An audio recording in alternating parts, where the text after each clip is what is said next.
धांधली हुई है। और मैंने उसी समय कहा था जब एसटीटी का ऑनलाइन एग्जाम के लिए बेल्ट्रॉन को दिया गया था, मैंने उसी समय कहा था कि इसमें बहुत व्यापक पैमाने पर धांधली होगी, बेल्ट्रॉन को न दिया जाए।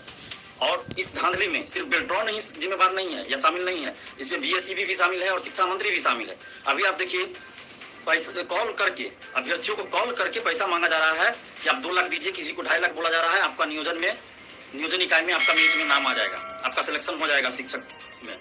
और इससे पहले जब एसटीटी की परीक्षा हुई थी उसके बाद भी अभ्यर्थियों को कॉल करके पैसा मांगा जा रहा था कि आप इतना पैसा दीजिए। उस समय किसी से 2.5 लाख, किसी से 3 लाख मांगा जा रहा था, आप दीजिए, आपका रिजल्ट हो जाएगा। और बहुत सारे अभ्यर्थियों ने उस समय भी कहा था और ऑडियो भी भेजा था जो बातचीत हुआ था, और उसमें बीएसईबी, बेल्ट्रॉन के स्टाफ, अधिकारी सभी लोग सम्मिलित थे। अगर ऐसा नहीं होता तो फिर ये डाटा लीक कैसे होगा? अगर मान लीजिए कहीं और के लोग कर रहे हैं, बीएसईबी या फिर बेल्ट्रॉन के लोग नहीं कर रहे हैं, तो फिर आप सोचिए कि ये अभ्यर्थियों का डाटा, उनका मोबाइल नंबर, नाम, पता, फादर्स नेम, सारा चीज, date of birth, roll number, registration number, ये सब दूसरे को कैसे पता चल जाएगा? और भी 1-2 की बात नहीं है, हजारों अभ्यर्थी यानी कि जितने अपियर हुए सबको लगभग सबको कॉल करके पैसा मांगा गया है। और जब एसटीटी का रिजल्ट आया उसके बाद भी पैसा मांगा गया है कि आप दीजिए, आपका नॉट इन मेरिट हो रहा है, आप पैसा दीजिएगा तो आपका मेरिट में आ जाएगा। उसके बाद जब मेरिट और नॉट मेरिट वाली बात आ गई, प्रकाशन हो गया वो लिस्ट, उसके बाद भी पैसा मांगा गया कि सेकंड लिस्ट जारी होगा, उसमें आपका नाम आ जाएगा, आप 2 लाख दीजिए, किसी से 2.5 लाख मांगा गया। हमारे पास ऑडियो भी है, बहुत सारे अभ्यर्थियों ने भेजा है।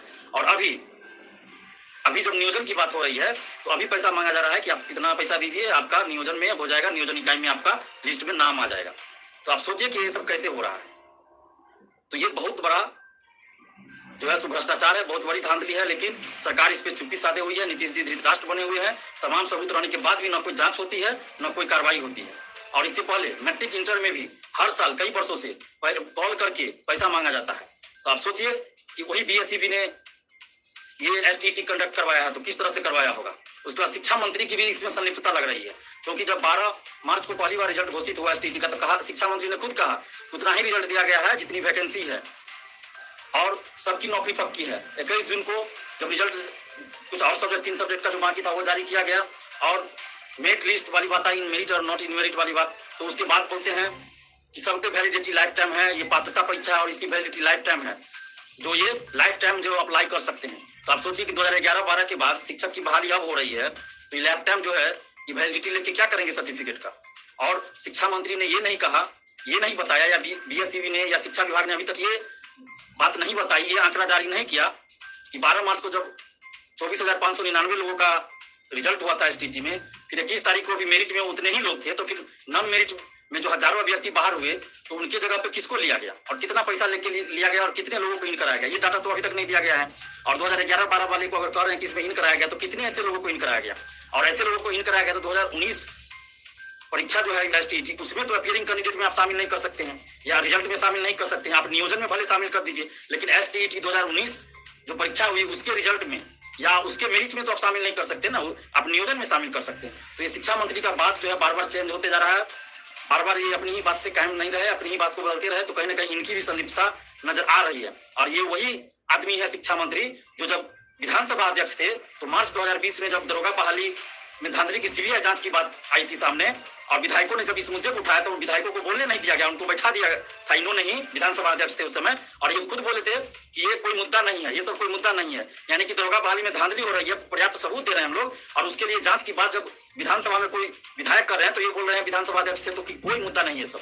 उसके बाद जब विपक्ष के द्वारा कार्य स्थगन प्रस्ताव लगाया गया इसी मुद्दा पे कि सीबीआई जांच होनी चाहिए, तो इन्होंने अस्वीकार कर दिया, उस प्रस्ताव को स्वीकार नहीं किया, और वही अभी शिक्षा मंत्री हैं। तो आप सोच सकते हैं कि कितनी पारदर्शिता होगी शिक्षक बहाली में। और अभी जो शिक्षक बहाली हो रही है उसमें आप डेट पे डेट फिर चेंज कर रहे हैं। इधर लोकल जो चुनाव है, स्थानीय स्तर पे जो चुनाव होना है लोकल जनप्रतिनिधियों का, तो वो 5 जुलाई के बाद संभवतः कभी भी आप आचार संहिता लागू करने की बात कर रहे हैं। आप नियोजन भी 5 तारीख और उसके बाद का रख रहे हैं, तो फिर किस तरह बहाली पूरी होगी पता नहीं मुझे ये, और कैसे ये बहाली करेंगे, क्या करेंगे, नहीं करेंगे, बहाली के नाम पे सिर्फ नौटंकी कर रहे हैं। जब आचार संहिता लग जाएगा तो फिर आप किस लोकल प्रतिनिधि को उसमें नियोजन इकाई में बना रहे हैं मेंबर, कौन मेंबर रहेंगे पता नहीं, जब वो पावर में ही नहीं रहेंगे। अब किस तरह से ये कर रहे हैं समझ में नहीं आ रहा है। एक तरफ आप इलेक्शन भी करवा रहे हैं, पहले भी, ये तो पहले उनको करवा लेना चाहिए था। और ये शुरू से ही शिक्षक नियोजन विवादास्पद रहा है, जब से नीतीश सरकार ने नियोजन की प्रक्रिया शिक्षक बहाली में लाई है, एकदम बिल्कुल ही गलत है। अब देखिए, चपरासी की बहाली होती है, बिहार पुलिस की बहाली होती है, तो उसकी प्रक्रिया अलग होती है, लेकिन शिक्षक की बहाली जो राष्ट्र निर्माता है, बच्चों के भविष्य का निर्माता है, उसकी बहाली होती है तो मुखिया द्वारा लोकल जनप्रतिनिधियों के द्वारा होता है। तो आप क्यों नहीं बिहार पुलिस की बहाली लोकल जनप्रतिनिधियों के द्वारा करवाते? क्यों नहीं आप दरोगा बहाली लोकल जनप्रतिनिधियों के द्वारा कराते हैं? सिर्फ शिक्षक बहाली ही लोकल जनप्रतिनिधियों के द्वारा क्यों कराई जाती है? आप सोचिए जरा, आखिर क्यों सरकार ऐसा कर रही है? क्या ये सही है? ये बिल्कुल ही गलत है।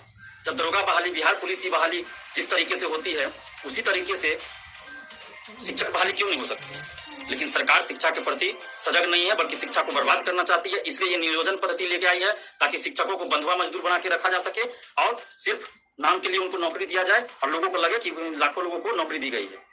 ये सब और ये सिर्फ दिखावा है। इतना जो सीट की बात की जा रही है कि 1,94,000 ये वो, ये सब दिखावा है। सिर्फ घोषित हो रहा है, सिर्फ उतने पे वैकेंसी नहीं होगी। देखिएगा बहुत सारे नियोजन इकाई में हजारों सीट फिर खाली रहेगा और ये पूरी